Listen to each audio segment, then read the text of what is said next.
प्यारे विद्यार्थियों नमस्कार।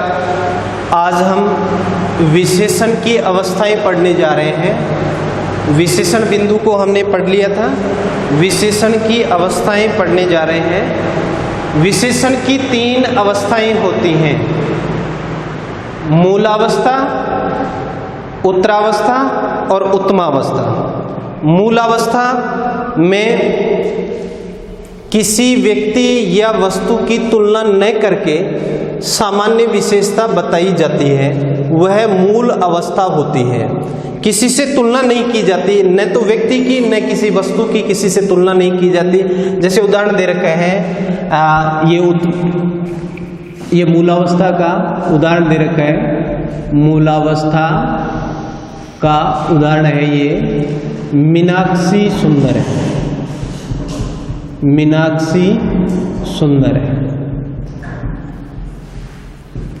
तो यहाँ मीनाक्षी की सामान्य विशेषता बताई जा रही है। मीनाक्षी की किसी से तुलना नहीं की जा रही और ये विशेषता बताई जा रही है, सुंदर है। ये विशेषण है। ये सामान्य विशेषता बताने के कारण इसको हम किस में रखेंगे? इसको हम रखेंगे, ये मूलावस्था है। उत्तरावस्था,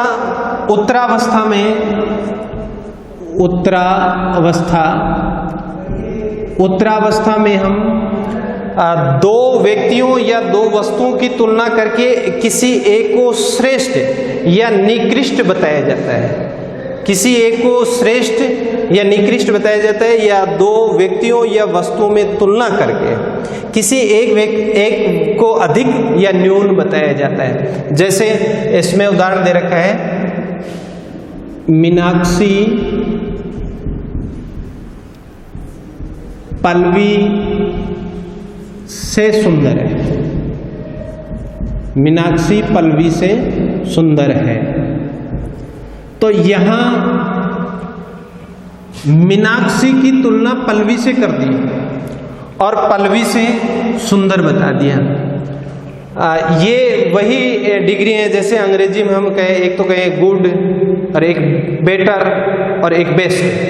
तो गुड का मतलब मूलावस्था, बेटर का मतलब उत्तरावस्था और बेस्ट का मतलब उत्तमावस्था।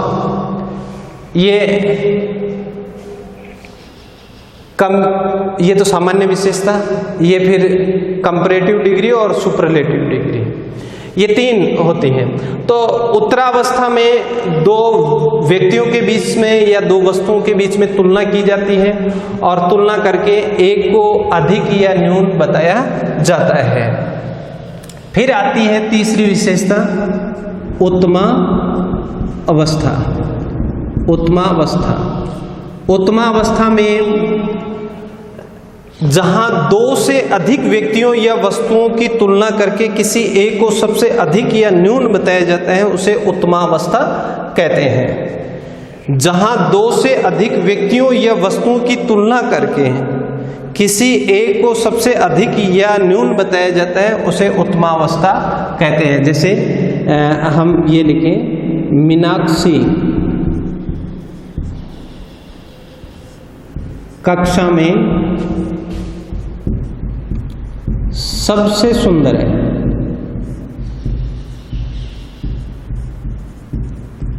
तो यहां मीनाक्षी की तुलना एक समूह से कर दी गई है और समूह से तुलना करने के कारण ये सुपरलेटिव में आ गए हैं। ये देखो, तीनों में है सुंदर ही, ये सुंदर, ये सुंदर, ये सुंदर, लेकिन यहां जो स्तर का फर्क है, यहाँ डिग्री का फर्क है। ये मीनाक्षी सुंदर है, सामान्य सुंदर है।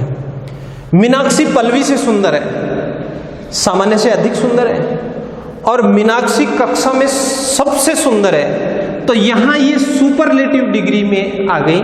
ये सुपरलेटिव डिग्री का काम करेगी। मीनाक्षी कक्षा में सबसे सुंदर है, तो यहाँ समूह से तुलना करके सुपरलेटिव डिग्री में बता दिए हैं।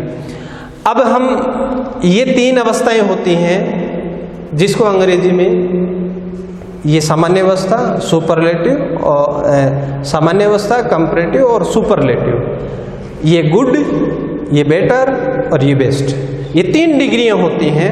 वैसे ही हिंदी में भी ये 3 अवस्थाएं होती हैं। डिग्री कहें चाहे अवस्था कहें, बात वहीं पर है। ये हिंदी की व्याकरण में है, वो अंग्रेजी की व्याकरण में है, और कोई अंतर नहीं है इसमें। इसके अलावा देखो, जो विशेषण शब्द तत्सम हो उनकी मूल अवस्था में तर प्रत्यय लगा दें।